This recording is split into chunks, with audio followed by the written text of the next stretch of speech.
Gajwel district hospital Gajwel నందు ప్రపంచ malaria దినోత్సవం సందర్భంగా అవగాహన సదస్సు మరియు ర్యాలీ నిర్వహించడం జరిగింది। ఈ కార్యక్రమంలో Gajwel sub unit officer B Srinivas మాట్లాడుతూ ఈ కార్యక్రమంలో మురికి కాల్వలను శుభ్రంగా ఉంచుకోవాలని, నీరు నిల్వ ఉండకుండా జాగ్రత్తలు తీసుకోవాలని, దోమల నివారణకై ప్రత్యేక శ్రద్ధ వహించాలని, దోమల వల్ల అనేక రకమైన వ్యాధులు సంక్రమిస్తాయని, మలేరియా, డెంగ్యూ, చికెన్ గున్యా లాంటి వ్యాధులు సంక్రమిస్తాయని, మనం ఇంటిని ఎంత శుభ్రంగా ఉంచుకుంటామో పరిసరాల్ని కూడా అదే విధంగా శుభ్రంగా ఉంచుకోవాలని, మన ఇంటి పరిసరాలు నీటి నిల్వ కుళాయిల్ని, కొబ్బరి చిప్పల్ని, తొట్టిలను, ఎయిర్ కూలర్స్ లో నీటిని ఎప్పటికప్పుడు శుభ్రం చేయాలని సూచించారు।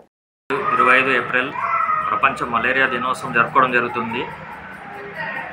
మరింత సమానమైన ప్రపంచం కోసం ఈ మలేరియాపై పోరాటాన్ని ఉధృతం చేయాలి అనే నినాదంతో WHO నినాదంతో ఈ కార్యక్రమం చేయడం జరుగుతుంది। 2030 నాటికి మన దేశం నుండి మలేరియా వ్యాధిని పాలదొరవడానికి ప్రతి ఒక్కరు కృషి చేయాలి।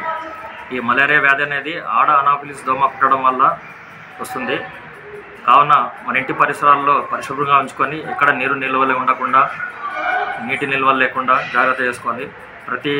ప్రతి మంగళవారం, శుక్రవారం తప్పనిసరిగా డ్రై డే పాటించాలి। ఇవన్నీ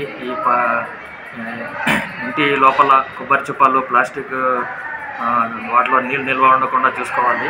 ఇవన్నీ పరిసరాలు పరిశుభ్రత పాటిస్తే తప్పకుండా ఈ వ్యాధిని నివారించడం జరుగుతుంది।